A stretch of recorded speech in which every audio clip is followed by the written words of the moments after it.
अस्सलामुअलैकुम, आवाज आ रही है आप लोग को?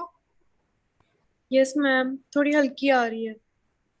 अच्छा, एक मिनट, मैं फैन ऑफ कर देती हूँ। और स्लाइड्स नजर आ रही है? Yes ma'am.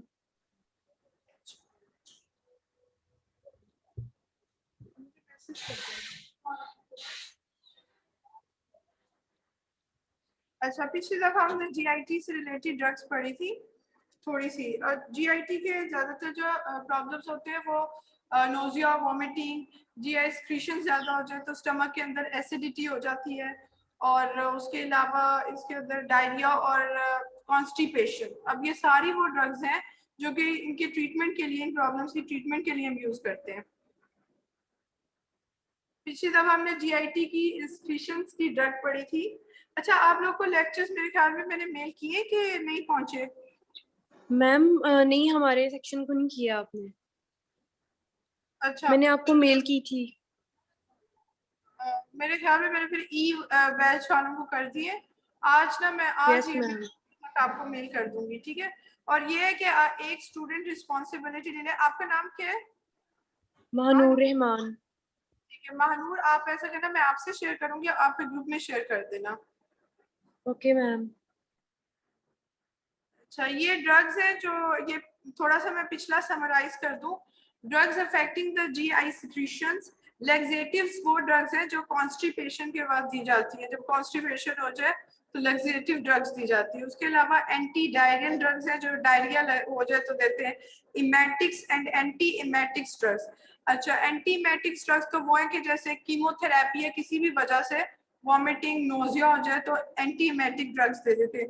इमेटिक ड्रग्स वो होती है कि अगर कोई ड्रग बहुत ज्यादा उसकी डोज ले ली है, टॉक्सिक वो हो गई है, तो आप उसमें इमेटिक ड्रग्स देंगी। या फिर कोई पॉइजन ले लिया है ताकि वो निकल जाए वॉमिट होकर। ये 4 तरह की ड्रग्स हैं जो जीआई के अंदर आती है। इसमें ड्रग्स अफेक्टिंग जीआई सिक्रीशंस हमने थोड़ी सी देखी थी उस दिन। इसके अंदर मैंने आपको बताई थी एक हिस्टामीन रिसेप्टर्स एंटागोनिस्ट, या उनको ब्लॉकर्स कहते हैं। हिस्टामीन बेसिकली क्या होता है कि हिस्टामीन जो स्टमक है उसके पेराइटल सेल्स जो हैं उनके ऊपर रिसेप्टर्स हैं, हिस्टामीन रिसेप्टर्स। तो हिस्टामीन जो है अपने रिसेप्टर्स के साथ जाकर बाइंड कर जाता है और एचसीएल की प्रोडक्शन को हेल्प करता है। फिर उसके रिजल्ट में एचसीएल की प्रोडक्शन होती है। तो ये ड्रग्स जो है हिस्टामीन को उसके रिसेप्टर से बाइंड नहीं होने देती। पहले यही पढ़ा देती हूँ। These drugs block the release of hydrochloric acid in the stomach in response to gastrin. अच्छा, स्टमक के अंदर जी सेल्स थे, जी सेल्स और जी फॉर गैस्ट्रीन। तो जी सेल्स जो थे, जी सेल्स जो है वो गैस्ट्रीन रिलीज करते हैं। अब ऐसा होता है कि एचसीएल जो है ना, गैस्ट्रीन जो है वो भी एचसीएल की प्रोडक्शन को इनकरेज करता है। तो ये ड्रग्स ऐसी हैं जो कि हाइड्रोक्लोरिक एसिड को ब्लॉक करेंगी, हिस्टामीन को प्रिवेंट करेंगी, बाइंड नहीं होने देंगी हिस्टामीन को। गैस्ट्रीन का जो रिलीज है उसको भी खत्म करेंगी। Drugs affecting GI secretion and acids. And acids वो ड्रग थी जो एंट एसिड्स वो ड्रग्स थी जो न्यूट्रलाइज कर रही थी इफेक्ट को। जो अगर एसिडिक इन्वायरमेंट हो गया स्टमक के अंदर, स्टमक एक्चुअली हमें एसिडिक इन्वायरमेंट चाहिए होती है फूड ब्रेक डाउन के लिए, फूड डाइजेशन के लिए। लेकिन अगर एसिडिक इन्वायरमेंट बहुत ज्यादा हो जाए तो उसके लिए फिर हम ड्रग्स यूज करते हैं एसिडिटी को खत्म करने के लिए। तो एंट एसिड्स वो ड्रग्स हैं कि सिक्रीशंस को तो रोक नहीं सकती, एसिड रिलीज होता रहता है, एचसीएल बनता रहता है, लेकिन ये उसको न्यूट्रलाइज करती रहती है। ये वो ड्रग्स हैं। हिस्टामीन रिसेप्टर ब्लॉकर्स वो ड्रग्स थी जो कि हिस्टामीन की बाइंडिंग नहीं होने दे रही, और एंट एसिड्स वो ड्रग है जो न्यूट्रलाइजिंग इफेक्ट है उसका।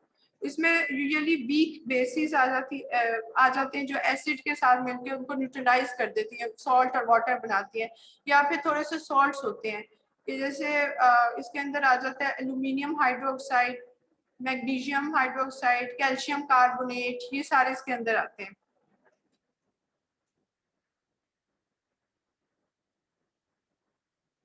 अच्छा, पहले थोड़ा थोड़ा ना सबकी डिस्क्रिप्शन दी हुई है।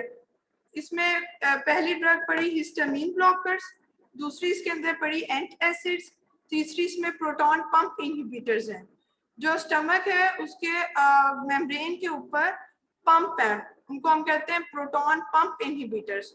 और पंप्स का ये फंक्शन है कि वो H पॉजिटिव आइंस को स्टमक के अंदर उसके ल्यूमेन में स्क्रीट करेंगे, स्टमक के अंदर पंप करेंगे, और पोटेशियम को मूव आउट करेंगे, एक्सचेंज होगा आइंस का। अब जब वो hydronium ions H positive ions protons अंदर गए हैं तो वो HCl के साथ बाइंड कर Cl नेगेटिव के साथ क्लोराइड आइंस के साथ बाइंड करके HCl बना देंगे। तो जो ड्रग्स हम दे रहे हैं वो प्रोटॉन पंप इनहिबिटर्स हैं, यानी उन्हें इनहिबिट कर देंगे, रोक देंगे, उनके फंक्शन को कोशिश करते हैं कि रुक जाए, पंप ना करे प्रोटॉन्स को। Stimulation of protein kinase that phosphorylate H positive potassium positive ATPase, proton pump ATPase, ATP चाहिए होगा उनको ये सब करने के लिए। अच्छा, फिर उसके बाद म्यूकोजल प्रोटेक्टेंट्स चौथी ड्रग थी। म्यूकोजल प्रोटेक्टेंट्स म्यूकोजा को, स्टमक की म्यूकोजा को कोटिंग कर लेंगे उसकी, ताकि जो जगह इंजर्ड हो चुकी है, अल्सर जहाँ बन चुका है, उसकी हीलिंग हो जाए और जहाँ मजीद डैमेज ना हो। और ये आखिरी ड्रग थी प्रोस्टाग्लैंडीन्स। प्रोस्टाग्लैंडीन्स एनालॉग्स जो थे ये इनहिबिट करते हैं सिक्रीशन ऑफ गैस्ट्रीन को, इनकरेज करते हैं म्यूकोजा को। Mucus lining of the stomach जो है उसे कहते हैं कि म्यूकोजा रिलीज हो ताकि वहाँ एसिडिटी कम हो। एक्टिवेट करते हैं activate inhibitory proteins that block histamine activation of adenylate cyclase. Adenylate cyclase के पाथवे के थ्रू हिस्टामीन बन रहा होता है, उसको ये इनएक्टिवेट कर देगा। ऐसी प्रोटीन्स हैं ये। अच्छा, जैसे सिमिटाडीन, अब इन सब में जो है ना TIDINE ये आखिर में लग जाएगा, रेनिटाडीन, फेमोटाडीन और निजाटाडीन। H2 blockers are antagonists at the receptors in the parietal cells of the stomach. वही ब्लॉकेज करेंगे ये गैस्ट्रीन हार्मोन को रिलीज में जो कि HCl प्रोडक्शन करता है। There will be decreased production of gastric acids from the parietal cells. HCl की प्रोडक्शन कम हो जाएगी। उसके अलावा पेप्सिनोजेन, इनएक्टिव फॉर्म में पेप्सिन बनता है ये पेप्सिन भी HCl को इंकरेज कर रहा था, तो ये पेप्सिन की सिक्रीशन भी कम करने की कोशिश करेंगे H2 ब्लॉकर्स। ये सारे क्लिनिकल यूजेस हैं कि स्टमक अल्सर्स, गैस्ट्रिक अल्सर्स हो गए, ड्यूडेनल अल्सर्स हो गए, उनके अंदर देंगे। जुलिंगर एल्सन सिंड्रोम, इसके अंदर जो है वो हाइपर सिक्रीशन हो जाती है एसिड सी, एसिड ट्यूमर्स बन जाते हैं जो HCl प्रोडक्शन ज्यादा कर देते हैं। तो इसके ट्रीटमेंट के लिए भी ये ड्रग यूज करेंगे H2 blockers. Stress induced ulcers के जिन स्ट्रेस जो बेसिकली एसिडिटी स्टमक के अंदर क्यों इंक्रीज होती है, स्ट्रेस एक फैक्टर है जो कि एसिडिक इन्वायरमेंट वहाँ पर क्रिएट कर देता है। उसके अलावा अगर अल्कोहल कंजम्पशन है, स्मोकिंग है, ये सारे हैं। तो जो स्ट्रेस इंड्यूस्ड अल्सर्स हैं और गैस्ट्रिक कोई ब्लीडिंग हो रही है, कोई अल्सर्स हैं, उनको ये उनके लिए थेराप्यूटिक इसका यूज है कि वहां पर हम यूज करेंगे, क्लिनिकली इन जगहों पे यूज करेंगे H2 ब्लॉकर्स को। H2 ब्लॉकर्स का क्या फंक्शन था, किसी को याद है? हिस्टामिन की प्रोडक्शन को कम कर देते हैं ना, जाके रिसेप्टर पे जाके लग जाते हैं, HCl की प्रोडक्शन कम होती है। आवाज आपकी मुझे सही नहीं आ रही। बस प्रोडक्शन को कम कर देती है। हिस्टामीन ब्लॉकर्स है, हिस्टामीन रिसेप्टर ब्लॉकर्स, तो वो नाम से ही पता चला कि हिस्टामीन को उसके रिसेप्टर तक नहीं जाने दे रहे, ब्लॉक कर रहे हैं। treatment of erosive gastroesophageal reflux diseases, relief of symptoms of heartburn and acid indigestion. अभी तक कोई question?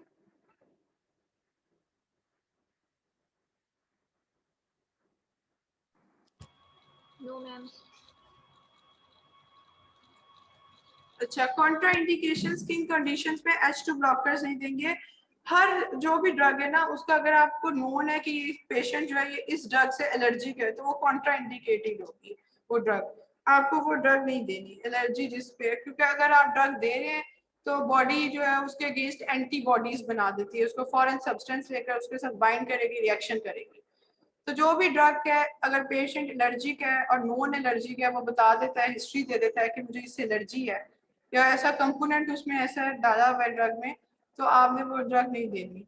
Conditions such as pregnancy, lactation, renal dysfunction, hepatic dysfunction should warrant conscious use. Nizatidine can be used in hepatic dysfunction. ये जो इसका path जो है ना liver के थ्रू इसकी मेटाबॉलिज्म नहीं है, तो हिपैटिक डिसफंक्शन में सिर्फ ये एक वाहिद ड्रग है निज़ाटाइडीन जो दे सकते हैं, बाकी सारी कॉन्ट्रा इंडिकेटेड है। हिपैटिक डिसफंक्शन जिस पेशेंट में उसको नहीं देते। अच्छा, साइड इफेक्ट्स इसके क्या है? डायरिया कॉन्स्टिपेशन करेगा, डिजीनेस, ड्राउजीनेस। डिजीनेस होती है आप अनस्टेबल है, वर्टिगो, चक्कर आ रहे हैं। ड्राउजीनेस होता है कि आपका स्लीपिंग साइकिल, यानी आप सुबह के टाइम भी सो रहे होते हैं इसमें ड्राउजीनेस में। कंफ्यूजन है, हेलुसिनेशंस है कि जो चीज़ है ही नहीं आपको लग रहा है कि वो है। Cardiac arrhythmias, hypotension. हाइपोटेंशन इसलिए करेंगे कि H2 receptor blockage in the heart, block receptors हैं उनको ब्लॉक कर देगा हार्ट के ऊपर। अच्छा, उसके अलावा गायनेकोमेस्टिया एंड इम्पोटेंसी कर देता है मेल्स के अंदर। ये सारी याद रखने वाली चीजें, इनका मैकेनिज्म, इनका साइड इफेक्ट्स, एक आधी एग्जांपल दो। आप लोग कोई बुक फॉलो कर रहे हैं? मैम ये गायनेकोमेस्टिया क्या होता है? इसमें ना मेल्स के अंदर एनलार्ज ब्रेस्ट हो जाती है।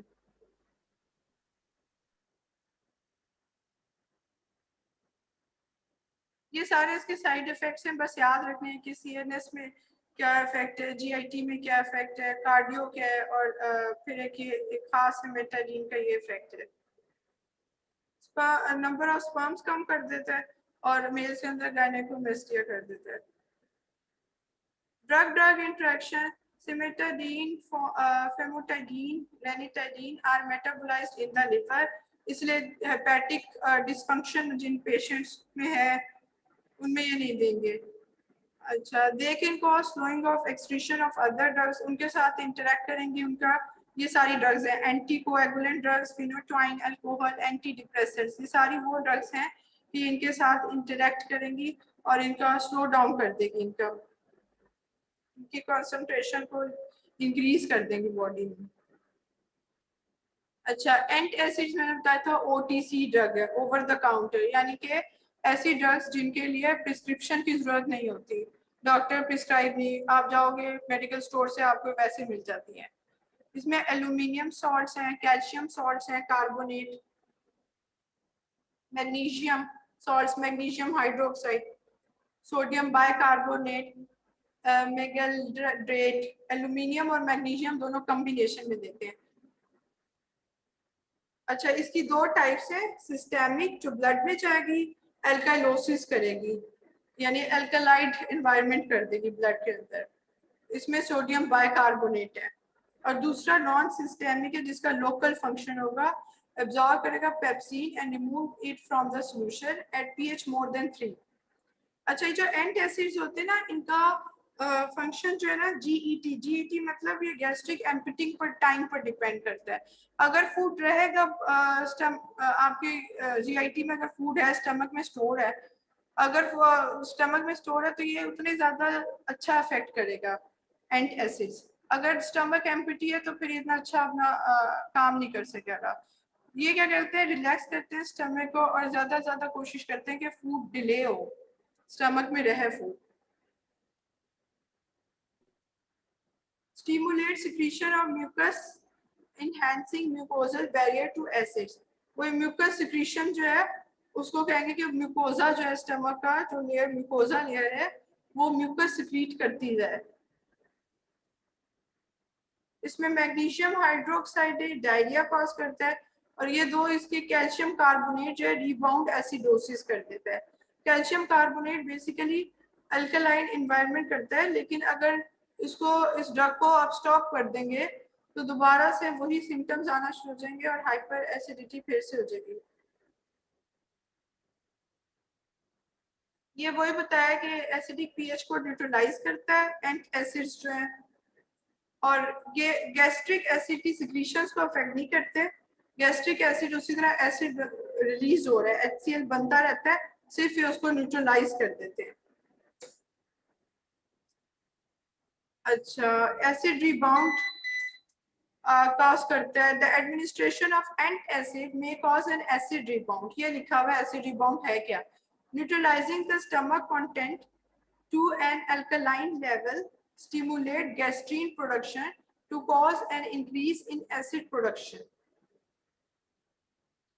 यानी कि जो एंट एसिड है जब वो न्यूट्रलाइज कर रहा होता है एसिड को तो कुछ सेल्स जो है वो और कोशिश करते हैं स्टमक के कि गैस्ट्रीन की प्रोडक्शन हो, HCl ज्यादा बने। एक तरफ वो न्यूट्रलाइज कर रहा होता है एंट एसिड, दूसरी तरफ जो स्टमक है वो कोशिश कर रहा होता है उसके सेल्स के नहीं जी एसिडिक एनवायरनमेंट ज्यादा रहे।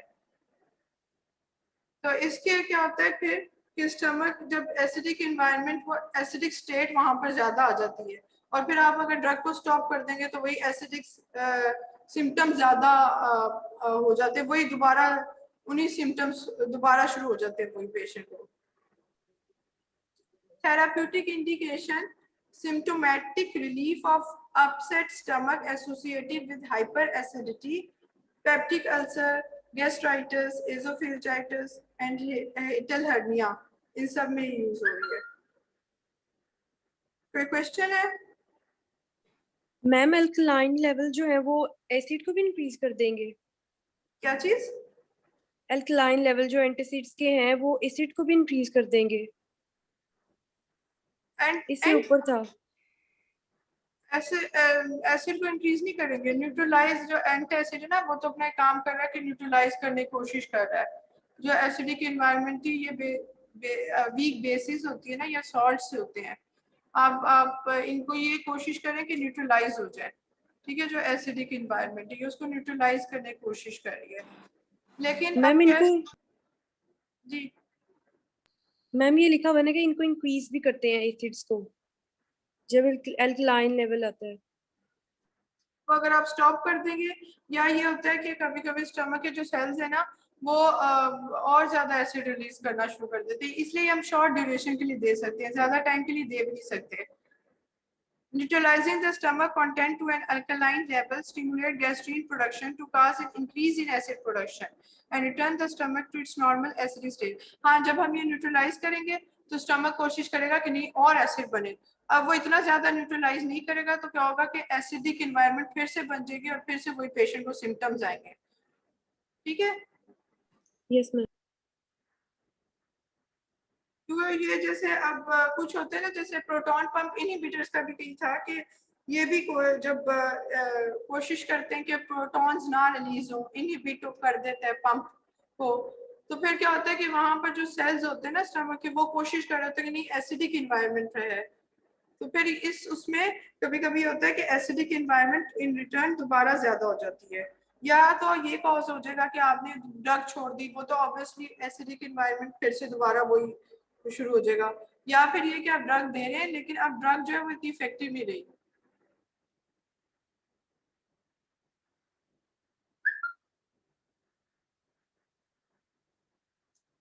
अच्छा, एंट एसिड्स जो इनको हम कंबाइंड देते हैं, जैसे मैग्नीशियम और एल्यूमिनियम दे रहे थे। ठीक है, एल्यूमिनियम सॉल्ट जो एल्यूमिनियम सॉल्ट जो है ये डायरिया कर देते हैं और मैग्नीशियम सॉल्ट कॉन्स्टिपेशन कर देते हैं। तो जब हम इन कॉम्बिनेशन देंगे तो एक दूसरे के इफेक्ट को कैंसिल कर देंगे, एंटागोनाइज कर देंगे। ठीक है, कॉन्टिन्यूअस एक एक्शन आपको मिल जाएगा। डोज ऑफ ईच कंपोनेंट जो है वो फिर आपको थोड़ी थोड़ी देनी पड़ेगी।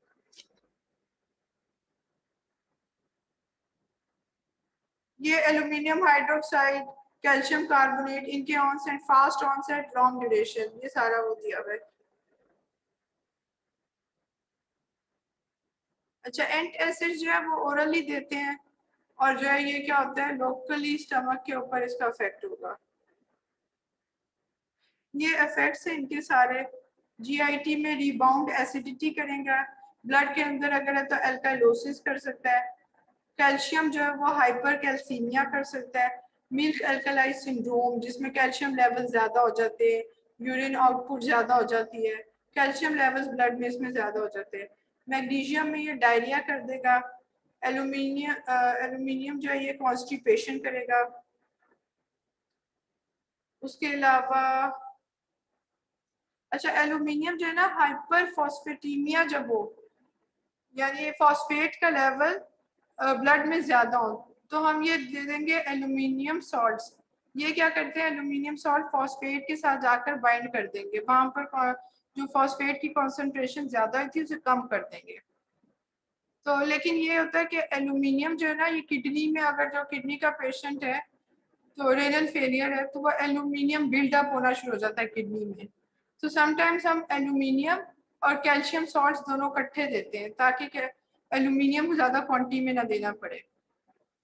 Fluid retention due to high sodium content, इसमें सोडियम बाइकार्बोनेट भी है जो एल्काइलोसिस करता है, और उसके अलावा इसमें सोडियम जो है उसका जो हाइपरटेंसिव पेशेंट्स हैं उनको ये सोडियम सॉल्ट नहीं देते ये। और दूसरा, सोडियम जो है फ्लूइड रिटेंशन करेगा। अब तक कुछ ना समझ आए हो?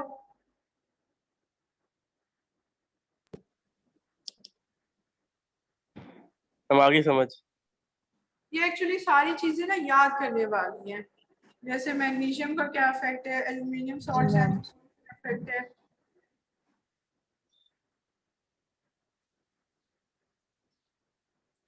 अच्छा, प्रोटॉन पंप इनहिबिटर्स, जो कि प्रोटॉन पंप्स को रोक रहे थे कि प्रोटॉन अंदर ना फेंके स्टमक के अंदर, उसके ल्यूमेन में इनहिबिट करें प्रोटॉन्स को, प्रोटॉन पंप इनहिबिटर्स होते हैं। इसमें ओमेप्राजोल, लेनिसोप्राजोल, एसोमिप्राजोल और पेंटोप्राजोल, ये सारी प्राजोल ड्रग्स हैं। इसमें सबसे मेजर इसमेटाडीन, ये ओमेप्राजोल है। अच्छा, इसका एक्शन वही है कि they act at a specific secretory surface receptors to prevent the final step of acid production and thus decrease the level of acid in the stomach. The pump in the parietal cells, stomach के जो parietal cells होते हैं उनके ऊपर ये pump होता है, ठीक है। is the proton potassium ATPase enzyme system on the secretory surface of the gastric parietal cells. अच्छा, प्रोटॉन पंप इनहिबिटर्स जो है, जैसे ओमेप्राजोल है, ये हम ट्रिपल थेरेपी देते हैं, 3 ड्रग्स मिला के देते हैं अगर किसी पेशेंट के अंदर पेप्टिक अल्सर है। और याद रखिए कि जो एसिडिक एनवायरनमेंट होगी स्टमक के अंदर, वहाँ पर एच पिलोराई बैक्टीरिया जो होता है, ग्राम नेगेटिव बैक्टीरिया है, वो वहाँ पर जो है वो कॉलोनाइज हो जाएगा वहाँ पर, और मजीद उसको बढ़ाएगा, इन्फेक्शन करेगा। अब हमने ट्रिपल थेरेपी देनी है, ओमेप्राजोल दे रहे हैं, क्लेरिथ्रोमाइसिन देनी है, और क्लेरिथ्रोमाइसिन के साथ या एमोक्सिसिलिन दे दें या फिर मेट्रोनिडाजोल दे दें। इसको ट्रिपल थेरेपी इसलिए करें कि 3 ड्रग्स यूज हो रही हैं, ओमेप्राजोल, क्लेरिथ्रोमाइसिन या फिर एमोक्सिसिलिन देंगे या मेट्रोनिडाजोल देंगे, दोनों में से एक ड्रग दे देंगे साथ इसके। समझ आ गई है triple therapy? Yes ma'am. 3 drugs use हो रही है। क्लिनिकल यूजेस सारे ऑलमोस्ट सेम है। जो हीलिंग अगर कहीं चाहिए, कोई एरोसिव डिसऑर्डर है, एरोसिव डिसऑर्डर हीलिंग कर देगा। उसके अलावा ulcers, duodenal ulcers, benign gastric ulcers, उनमें, और अगर नॉन एलर्जी है, पेशेंट को पता है कि जी इस चीज़ से एलर्जी है तो ये नहीं देनी ड्रग। और प्रेगनेंसी में भी है, विद कॉशन देनी है, कॉन्ट्राइंडिकेटेड है। ये सारे इसके वो ऑलमोस्ट है, मिलते जुलते हैं सबके। प्रोटॉन पंप इनहिबिटर्स जो है ड्राई माउथ करेगा, सेंट्रल नर्वस सिस्टम में डिजीनेस, हेडेक कर रहा था, एस्थीनिया, ये डिजीनेस हेडेक तो वो पिछली वालों में भी था। एस्थीनिया होता है loss of the strength, vertigo, insomnia, apathy. Apathy होता है कि वो लॉस ऑफ इंटरेस्ट हर चीज से, इमोशन लेस हो जाता है बिल्कुल। पेशेंट जो है जीआईटी के अंदर diarrhoea, abdominal pain, nausea, vomiting, dry mouth, tongue atrophy. Tongue atrophy यानी फिलीफॉर्म पेपिलाए होते हैं टंग के ऊपर, वो कम हो जाएंगे। पता है टंग के ऊपर कुछ आइडिया है? फंजीफॉर्म पेपिला, फिलीफॉर्म पेपिलाए होते हैं, यस मैम। वो कम हो जाते हैं। इसमें रेस्पिरेटरी कफ, स्टफ नोज, हॉर्सीनेस यानी चेंज इन वॉइस हो जाएगा, एपिस्टेक्सिस हो जाएगी, ब्लीडिंग फ्रॉम द नोज जो होती है एपिस्टेक्सिस। ये सारे इसके एडवर्स इफेक्ट हैं। अब म्यूकोजल प्रोटेक्टेंट्स ये क्या करेंगे कि कोटिंग करते हैं। This is given to protect the eroded ulcer sites in the GIT from further damage by acid and digestive enzymes. इसकी एग्जांपल जो है वो सैक्रॉल फेट है।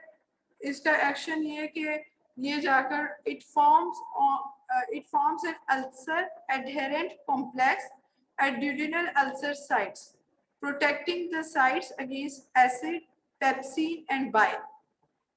एसिड, पेप्सिन और बाइल जो स्टमक में आ जाता है, बाइल जो गॉल ब्लैडर में स्टोर होता है वो स्टमक के अंदर आ जाए, या ड्यूडेनल अल्सर, ये अल्सर्स में जो जाकर बाइंड कर जाती है ताकि प्रोटेक्ट कर दे इनको साइट्स को against acid, pepsin and bile. This action prevent further breakdown of protein in the area and promote healing. ये हीलिंग को प्रमोट करेगा। क्लिनिकल यूजेस इनके ऑलमोस्ट सेम ही है। ड्यूडेनल अल्सर्स हो गए, गैस्ट्रिक अल्सर्स हो गए, स्ट्रेस अल्सर्स हो गए, सब में यूज कर रहे हैं। उसके अलावा oesophageal ulcers due to radiation, chemotherapy और स्क्लेरोथेरेपी। रेडिएशन, कीमोथेरेपी की वजह से अल्सर्स हो गया। स्क्लेरोथेरेपी, स्क्लेरोथेरेपी होती है वेरिकोस वेन्स का, पता है? Yes ma'am. उसमें क्या होता है, कूलिंग, ब्लड डायलेटेड हो जाती है ना ब्लड वेसल्स, तो स्क्लेरोथेरेपी की जाती है उनकी कंस्ट्रिक्शन करने के लिए। तो जब ये करते हैं तो अल्सर्स बन सकते हैं। और ट्रीटमेंट में जैसे कीमोथेरेपी में ड्रग्स दी जाती हैं, तो बहुत बड़ा कीमोथेरेपी के ये बहुत बड़ा साइड इफेक्ट है कि इससे माउथ के अंदर अल्सर्स बन जाते हैं उनके। अक्सर जो होते हैं उनके जो दांत होते हैं वो भी कुछ पेशेंट्स कहते हैं कि जी दांत जो उनके ऊपर से एनेमल जो उनकी लेयर है कोटिंग वगैरह वो निकलना शुरू हो गया है। अल्सर्स, डायरिया, ये ओरल अल्सर्स हो जाएंगे या डायरिया हो जाएगा ऐसे पेशेंट्स को जो कीमोथेरेपी पे हैं, या उनको वॉमिटिंग, नोजिया तो होता ही है। उसके लिए वो ड्रग्स दी जाती है जो वॉमिट को रोके, anti emetic drugs.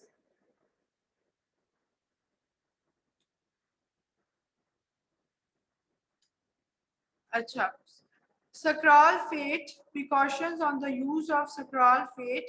This agent should not be given to any person with known allergy. Her drug में वही बात लिखी हुई कि नॉन एलर्जी होगी, अगर रेनल फेलियर है या वो डायलिसिस पर है तो उसे नहीं देंगे, क्योंकि इसको हम देंगे या तो एल्यूमिनियम के साथ, और एल्यूमिनियम इसके अंदर एल्यूमिनियम भी होगा कंपोजिशन में। तो ऐसी ड्रग्स जिनमें रेनल, ऐसे पेशेंट जो डायलिसिस पर है, रेनल फंक्शन उनका प्रॉपर नहीं है, किडनी प्रॉपर फंक्शन नहीं कर रही, तो वहाँ पर एल्यूमिनियम ज़्यादा रह जाएगा, उसको फिल्टर नहीं हो रहा, एल्यूमिनियम बिल्डअप हो जाएगा और इससे फिर न्यूरोलॉजिकल डिसऑर्डर्स शुरू हो जाते हैं। तो हम वहाँ पर बहुत देख कर देते हैं कि कितनी क्वांटिटी देनी है। अभी तक सब समझ आ रही है? Yes ma'am. अच्छा,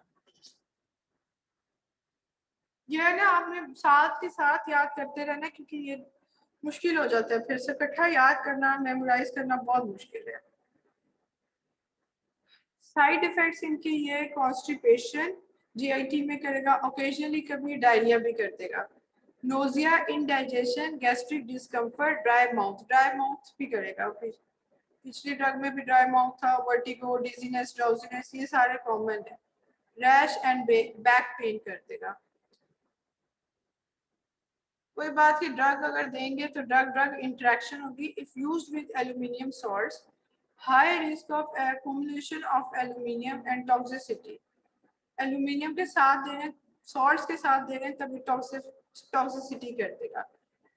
If used with phenytoin, fluoroquinolones and penicillamine, decreased level of these drugs when taken with sucralfate, ये उसकी एलिमिनेशन में उसको अफेक्ट करता है, बाकी ड्रग्स की इंटरेक्शन ड्रग ड्रग इंटरेक्शन हो जाएगी।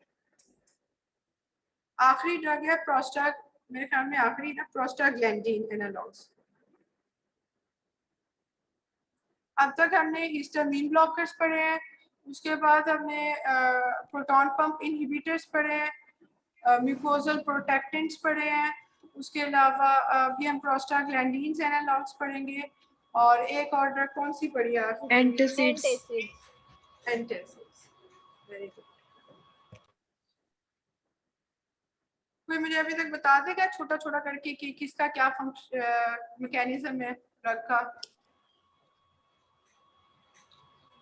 मैम जो H2 receptor ma'am histamine blocker से जाकर ना पैरेटल सेल्स के जो होते रिसेप्टर होते हैं उनको ब्लॉक करते हैं, हिस्टामिन रिसेप्टर्स को।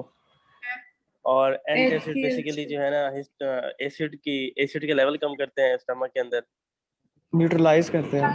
न्यूट्रलाइज करते हैं न्यूट्रलाइज उसको। करते हैं एंटासिड। न्यूट्रलाइज कर देंगे उसको, ठीक है। और प्रोटॉन पंप इनहिबिटर्स वो प्रोटीन काइनेसिस को एंजाइम्स की स्टिमुलेशन करते कंसंट्रेशन हैं, कम करते हैं, जो कि सिक्रीशन जो स्टमक HCl HCl की की उसको कंसंट्रेशन कम सप्रेस करता है कर स्टमक देंगे। के अंदर। प्रोटॉन पंप के फंक्शन को अफेक्ट करेंगे, सारे उनके नाम से पता चल रहे हैं, ठीक है। Yes ma'am. और म्यूकोजल प्रोटेक्टेंट्स प्रोटेक्ट करेंगे म्यूकोजा को, उसको जहाँ जहाँ डैमेज होगा, म्यूकोजा लेयर को। हाँ म्यूकोजल लेयर को। अच्छा, प्रोस्टाग्लैंडिन एनालॉग्स जो हैं इसमें मीजोप्रोस्टॉल, ये ड्रग जो है ना, ये भी प्रोस्टाग्लैंडिन बेसिकली क्या कर रहा था कि ये HCl की प्रोडक्शन को नेगेटिव इफेक्ट है, उसको रोकता है प्रोस्टाग्लैंडिन, ठीक है। तो हम ऐसे प्रोस्टाग्लैंडिन एनालॉग्स यूज कर रहे हैं ताकि HCl की प्रोडक्शन कम हो। This agent is a synthetic prostaglandin E1 analog that is employed to protect the lining of the mucosa of the stomach। ठीक है, ये भी म्यूकोजा की जो स्टमक का म्यूकोजा उसकी लाइनिंग को प्रोटेक्ट कर रहा है, म्यूकोजल लाइनिंग। इनका ऑलमोस्ट सबका सेम ही फंक्शन है, और इनके साइड इफेक्ट्स और इनकी क्लिनिकल यूजेस तो वही है कि सब गैस्ट्रिक है, गैस्ट्राइटिस, एसोफेजाइटिस, ड्यूडेनल अल्सर्स, ये सारे इनके में यूज होते हैं ये। अच्छा, प्रोस्टाग्लैंडिन के अंदर जो ये ड्रग है माइजोप्रोस्टॉल, being a prostaglandin analog, it inhibits gastric acid secretion to some degree, और ये म्यूकस प्रोडक्शन ज्यादा करेगा स्टमक की लाइनिंग से।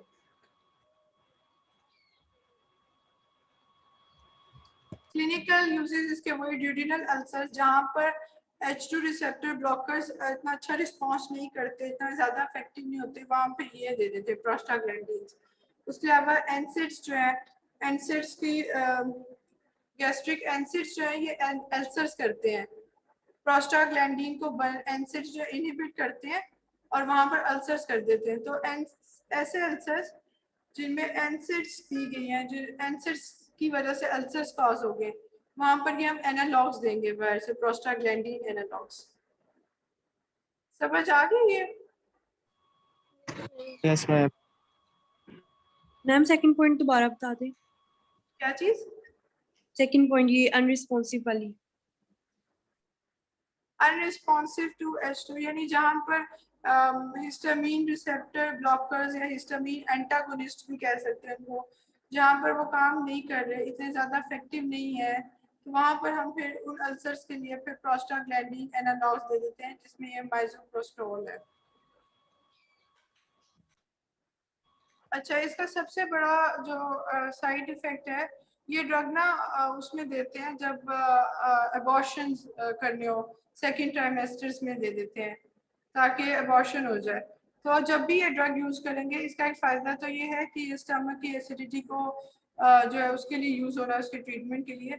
लेकिन जब ये अबॉर्शंस करते हैं तो मेक श्योर करते हैं कि अगर फीमेल में दे रहे हैं तो वो उनके अंदर जो है वो प्रेगनेंसी टेस्ट करवा लेते हैं जो मैरिड फीमेल्स होती हैं, ठीक है। और दूसरा ये कि जब मेंस्ट्रुएशन साइकिल जो होता है फीमेल का, उसमें फौरन ही दूसरे दिन या सेकंड और थर्ड डे यूज कर लेते हैं ताकि प्रेगनेंसी का कोई चांस ना हो इसके अंदर। और अक्सर ये यूज करते हैं क्लिनिकली अगर अबॉर्ट करना हो, ठीक है। ये असल में प्रोस्टाग्लैंडिन जो ये है ना माइजोप्रोस्टॉल, ये कॉन्ट्रैक्शंस करवाता है जो यूट्रस होता है उसकी तो ये उसमें फिर अगर सेकेंड ट्राइमेस्टर में दे दो तो ये अबॉर्शंस कर देता है। The drug is contraindicating during pregnancy because it is an abortive agent. Women should be advised to have a negative pregnancy test within 2 weeks of beginning therapy and should begin the drug on the second or third day of the next menstruation cycle. पहले उसका test करवा लेते हैं कि negative test आ गया तो menstruation cycle का wait करते हैं, उसके बाद दूसरे या तीसरे दिन फौरन ये शुरू करवा देते हैं ताकि प्रेगनेंसी ना हो, और वो कॉन्ट्रासेप्टिव पिल्स देती है ताकि प्रेगनेंसी के चांसेस ना हो। अभी तक कोई चीज जो ना समझ आई हो? No ma'am. हाँ कही है मैम। 5 ड्रग्स ना हो गई हैं जो जीआई एक्सक्रीशंस को अफेक्ट कर रही थी। अब ये बताया हुआ है कि लैक्सेटिव्स क्या होते हैं।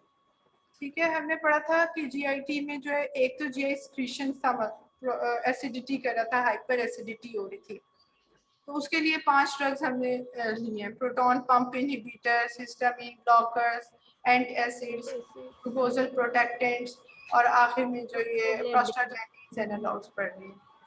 अब लैक्सेटिव्स वो हैं कि जो कॉन्स्टिपेशन करते हैं, ये थोड़ा सा मैं बता देती हूँ कि बस यहीं पे बस करते थे, लेकिन आप ना पढ़ लेना अगली दफा जब लेक्चर होगा, फिर आगे से कंटिन्यू करेंगे। Okay ma'am. अच्छा, लैक्सेटिव्स जो है ना,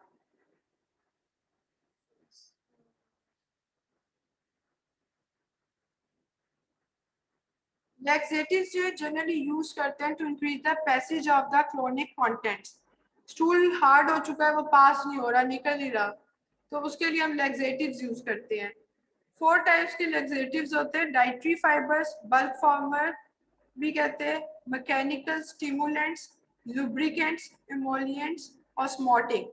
इन सब का बेसिक फंक्शन ये होता है कि स्टूल आपकी जो पेरिस्टाल्सिस मूवमेंट्स है उनको ज्यादा किया जाए, मोटाइल किया जाए। जब हम फूड ले लेते हैं वो बोलस के थ्रू जो है जाती है डाइजेस्टिव ट्रैक्ट में, फिर वो आपकी ये पेरिस्टाल्सिस ये मूवमेंट्स होती हैं जिनके थ्रू वो आगे जा रही होती है। तो जो लैक्सेटिव्स होते हैं ये क्या करते हैं कि या तो स्टमक को जो स्टूल है आपका उसको मॉइस्चर कर देंगे, वहां पर वाटर एब्जॉर्ब होना नहीं देंगे, बल्कि वहां पर उसको मॉइस्ट कर देंगे। मॉइस्ट चीज जो है वो या लुब्रिकेट कर देंगे ताकि वो जल्दी निकल जाए।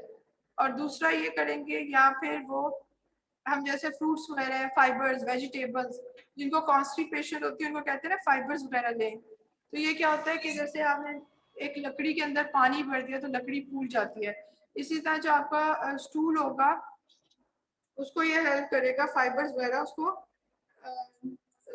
जो है बॉडी में से निकलने के लिए।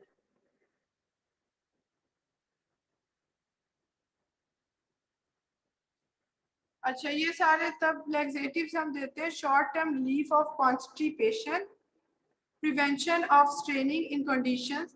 अगर एक पेशेंट है वो कंजेस्टिव हार्ट फेलियर का है या मायोकार्डियल इन्फेक्शन है, या प्रेगनेंसी के बाद वो पोस्ट पार्टम पीरियड होता है कि जिसमें हार्मोन्स वगैरह फॉरन डिलीवरी के बाद बेबी के नॉर्मल आ रहे होते हैं मदर के हार्मोन्स, या पोस्ट ऑप कोई भी सर्जरी हुई है, तो क्या होता है कि जो बावल मूवमेंट्स होती हैं वो प्रॉपरली नहीं होती, उनको मोटाइल रखने के लिए। अब अगर जैसे हार्ट का कोई पेशेंट है, ज़ाहिर है कॉन्स्टिपेशन है, वो जोर लगाएगा, तो इस चीज़ को प्रिवेंट करने के लिए, प्रिवेंशन ऑफ स्ट्रेनिंग के लिए लैक्सेटिव्स देते हैं। प्रिपरेशंस फॉर डायग्नोस्टिक एग्जामिनेशन, ये लैक्सेटिव्स तब भी दिए जाते हैं जब डायग्नोज करने के लिए कि कहाँ पर जो है वो कॉन्स्टिपेशन क्यों हो रही है। अच्छा, रिमूवल ऑफ द पॉइजन और टॉक्सिन्स, कोई ऐसा टॉक्सिन ले लिया उसके लिए भी लैक्सेटिव्स देंगे ताकि वो जल्दी रिमूव हो जाए। एडजंक्ट इन एंटी हेलमेंथिक थेरेपी, ये सपोर्ट लैक्सेटिव्स जो है ये हेल्प करते हैं हेलमेंथिक थेरेपी, यानी कि राउंड वॉर्म्स वगैरह उनको रिमूव करने में भी ये सपोर्टिव ट्रीटमेंट है। तो ये सारी इसकी क्लिनिकल यूजेस हैं कि congestive heart failure, myocardial infection, postpartum, post op कोई भी सर्जरी है तो आपकी जो इंटेस्टाइन्स वगैरह होती है उनमें मूवमेंट नहीं हो रही थी, तो कॉन्स्टिपेशन शुरू हो जाती है पेशेंट को पोस्ट ऑप, तो फिर हम ये लैक्सेटिव्स देते हैं। समझ आ रही है आप लोग को? यस जी मैम। मैम। मैम ये हेलमिंथिक थेरेपी क्या होती है? वॉर्म्स वगैरह इन्फेक्शन। उनको जो है वो करता है, ये सपोर्ट करता है कि वो निकले बॉडी में से। अच्छा, ये डिसऑर्डर्स हैं जिनमें हमने कॉन्ट्रा इंडिकेटेड है। इसमें appendicitis, diverticulitis, ulcerative colitis. Appendix के अंदर अगर अपेंडिसाइटिस इन्फ्लेमेशन हुई है और हम फिर लैक्सेटिव्स दे देंगे, तो लैक्सेटिव्स क्या करता है, पेरिस्टाल्सिस करता है, मूवमेंट जल्दी कहता है निकले फूड वगैरह। वो जो पेरिस्टाल्टिक मूवमेंट्स है उसको मोटेलिटी को इंक्रीज करता है। तो फिर अपेंडिक्स तो पहले इसमें इन्फ्लेमेशन हुई है तो वहाँ परफोरेशन हो जाएगी अपेंडिक्स की। इसी तरह डाइवर्टिकुलाइटिस है, डाइवर्टिकुलाइटिस पाउचेस बन चुके हैं उसमें इंटेस्टाइन में, तो वहां पर भी इन्फेक्शन कर देगा अगर लैक्सेटिव देंगे। तो ये 3 जगह हैं जहाँ अपेंडिसाइटिस, डाइवर्टिकुलाइटिस और अल्सरेटिव कोलाइटिस, इनमें नहीं देनी है हमने, कॉन्ट्राइंडिकेटेड है।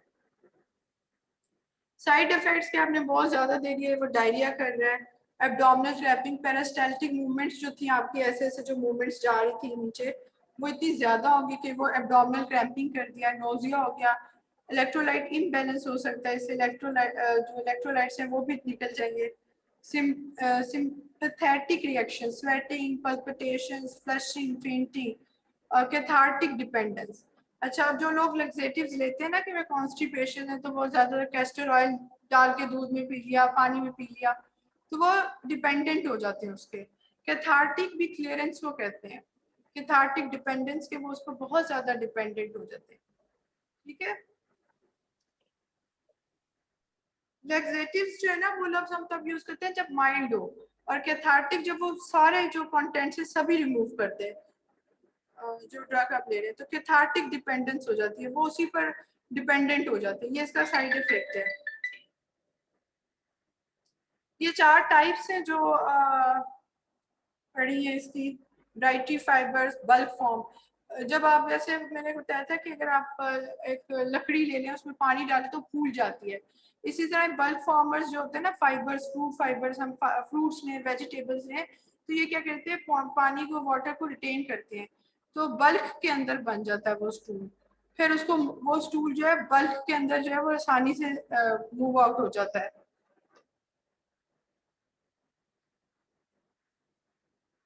Increase the stool bulk causing peristalsis, जब वो बड़ा बन गया, बल्क की फॉर्म में बन गया, तो वो उसकी पेरिस्टाल्सिस हो जाती है। और जितना ज्यादा आप बल्क फॉर्मिंग कंटेंट फाइबर्स वगैरह देंगे उतने ही वहां पर बैक्टीरिया भी बढ़ जाएंगे। ऑस्मोटिक लैक्सेटिव्स होते हैं, वाटर रिटेन करेंगे, मॉइस्चर करेंगे उसको। जो आपका बना स्टूल होगा वो हार्ड है, वो निकल रहा, तो उसको मॉइस्चर और सॉफ्ट कर देंगे। causing duodenal secretions of cholecystokinin, इस हार्मोन को रिलीज करवाएंगे इंटेस्टाइन्स में से। Increase fluid secretions and mortality, mortality को इंक्रीज करें। जितने भी मैकेनिज्म्स हैं लैक्सेटिव्स के वो बेसिकली मोटेलिटी को इंक्रीज करें, पेरिस्टाल्टिक मूवमेंट्स को इंक्रीज कर रहे हैं। ये ऊपर सारी एग्जांपल्स दी हुई हैं, सैकराइड्स हैं, लेक्टुलोज, सॉर्बिटोल, सेलाइंस हैं, और जो ये मैग्नीशियम हाइड्रोक्साइड, सिट्रेट, सल्फेट। अच्छा, एनीमा क्या होता है कि एक नोजल की तरह की डिवाइस होती है जो कि रेक्टम के थ्रू बॉडी में एंटर करते हैं और वहां पर लिक्विड देते हैं ताकि वो मॉइस्चर हो जाए आपका जो स्टूल है। उसके अलावा ग्लिसरीन है, ग्लिसरीन जो है सुपोजिटरी, यानी ये बॉडी के अंदर जो है ये भी एंटर करेंगे ताकि आपके जो है मॉइस्चर रहे जो आपका स्टूल है। ये फ्लूइड सिक्रीशंस करवाएंगी, वहां पर मोटेलिटी ज्यादा करेंगी। ये स्टूल सॉफ्टनर्स हैं। अच्छा, इसमें डॉक्सोसेट है, surfactant which facilitate mixing of water and oily material, ताकि वो आसानी से मूव आउट हो जाए। यूज्ड टू प्रिवेंट कॉन्स्टिपेशन, ये सारे वो पोस्ट मायोकार्डियल इन्फेक्शन, कोई भी सर्जरी हो, रेक्टल सर्जरी, कोई भी सर्जरी उसके बाद दिया जाता है ताकि जो है ये मोटेलिटी इंक्रीज हो जाए। अच्छा, ये सारे वो नाम हैं जो कि लैक्सेटिव्स हैं जो यूज होते हैं। कुछ जैसे कैस्टर ऑयल हो गया, रेसिनोलिक एसिड, कैस्केरा सेग्रेडा, ये प्लांट्स वगैरह से मिलते हैं। इन सब की साइड इफेक्ट्स जितने भी लग्जेटिव्स हैं उनकी यही है कि इससे जो है डिपेंडेंसी हो जाती है।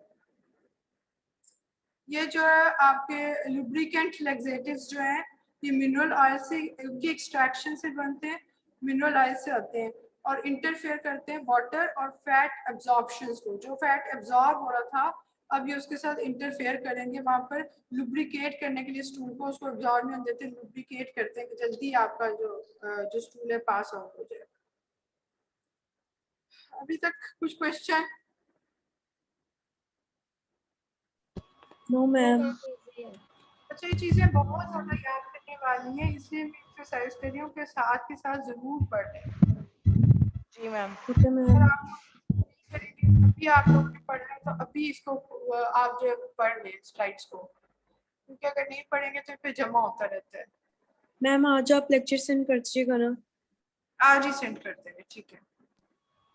अभी यहीं तक काफी है क्योंकि मैंने, अच्छा यस आप लोगों मैम। ने फॉलो की थी फार्मा की? मैम स्लाइड से ही पढ़ते हैं, स्लाइड से ही पेपर आता है और वाइवा होता है हमारा। अच्छा, आप लोगों का कौन सा सेमेस्टर है ये? 6 और 8 सेमेस्टर्स होते हैं टोटल? नो 10 मैम 10 होते हैं मैम। 10 5 years की है। Ma'am 10 semester। अभी मैंने इसलिए, हालांकि टाइम भी शॉर्ट है अब रमजान की वजह से, दूसरा ये कि स्लाइड्स ज़्यादा है तो इनको पढ़ लीजिएगा साथ, फिर इंशाल्लाह नेक्स्ट टाइम पहले शुरू करने से पहले थोड़ा सा पूछ लूँगी मैं कि ताकि ये ज़्यादातर इसमें वही चीज़ें जैसे जो अगर साइड इफ़ेक्ट्स हैं या कॉन्ट्रा इंडिकेशंस हैं तो फार्मा में बहुत याद करनी पड़ती हैं, याद रखनी पड़ती है उनके मैकेनिज्म्स ड्रग्स के, थोड़ी थोड़ी जो ड्रग्स थोड़ी थोड़ी याद नाम होके कुछ ड्रग्स के जो इम्पोर्टेंट हैं। मैम अब लेक्चर कैसे रिसीव होगा हमें? क्या चीज? मैं ग्रुप में भेज दूंगी। नहीं, मैं व्हाट्सएप ग्रुप बना वैसे? नूर को भेज यस दूंगी मैम। और फिर ईमेल कर दूंगी, फिर आप जो है वो फॉरवर्ड कर दीजिएगा। मैम मैं किसी ग्रुप में ऐड नहीं हूँ, मुझे भी काइंडली ऐड करवा दो अगर है तो ग्रुप तो। कौन ऐड नहीं है? Yes ma'am. सारे ऐड है ग्रुप में। आपका कोई व्हाट्सएप ग्रुप है? Yes ma'am. सारे स्टूडेंट्स का? ऑलमोस्ट सभी ऐड है। अगर कोई नहीं ऐड तो मेक श्योर कर लें कि सभी ऐड हो ताकि सबके पास जाए स्लाइड्स। और मैं मैम, आज ही yes। कर दूंगी, तो अफ्तारी के बाद कर दूंगी, तो फिर आप ना आज ही शेयर कर दीजिएगा ग्रुप में। Okay ma'am. ठीक है, क्योंकि मुझे याद नहीं आ रहा था कि मैंने डी को करा है कि नहीं। डी पे आपका डी है ना? Yes ma'am. चलो ठीक है, थैंक यू जी, thank you so much. Okay, thank you ma'am. अल्लाह हाफिज मैम।